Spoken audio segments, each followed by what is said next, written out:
Hey guys, it's Vampire Mike from Sega CD Universe. So I wanted to talk about a movie I just saw on Tubi, which I've seen on Blu-ray, like on websites like eBay and stuff like that, called Dead End Drive-In. So the name was intriguing to me. There's an alternate or older cover, and the cover looked like Giles from Buffy. I forget his real name, Anthony Head, I think it is. It looked exactly like him. So I looked at it and I was like, it looks like I don't know, some weird movie with like a musical or something. I saw Repo, the Genetic Opera. I couldn't get into it at all years ago. So I was like, maybe it's something similar. I'm going to pass on it. Well, I was wrong. He's not even in the movie. I have no idea who the cover art is supposed to resemble. So anyway, I saw another different cover art, which is very like 80s-ish with bright purples and blues. And I was like, oh, this looks cool. What's this? And it happened to be the same movie. So it's on Tubi. I watched it, and it's actually pretty cool.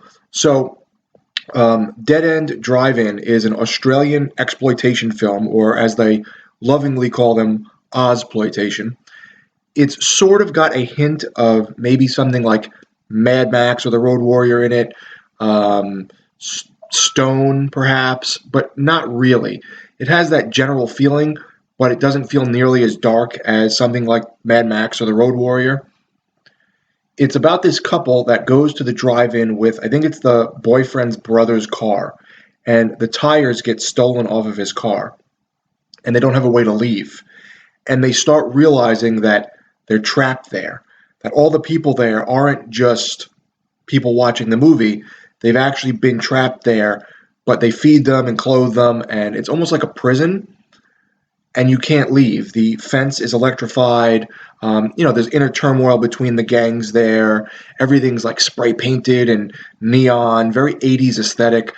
Lots of great 80s music. The soundtrack is really good for, that 80s kind of vibe.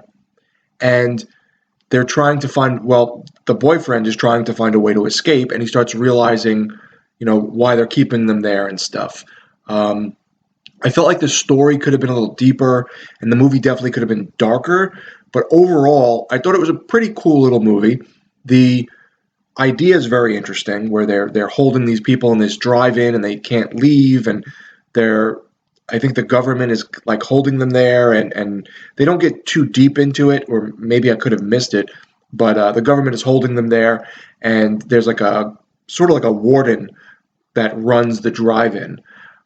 Meanwhile, the gangs are going, pitting one another against each other and stuff like that. Um, as I said, the look of the movie is really cool. I like the '80s vibe and the neon and colors and spray paint. Um, the Australian accents are cool. There's some cool lingo that in America we don't use, so I find that kind of intriguing. Sort of this B movie that went under the radar.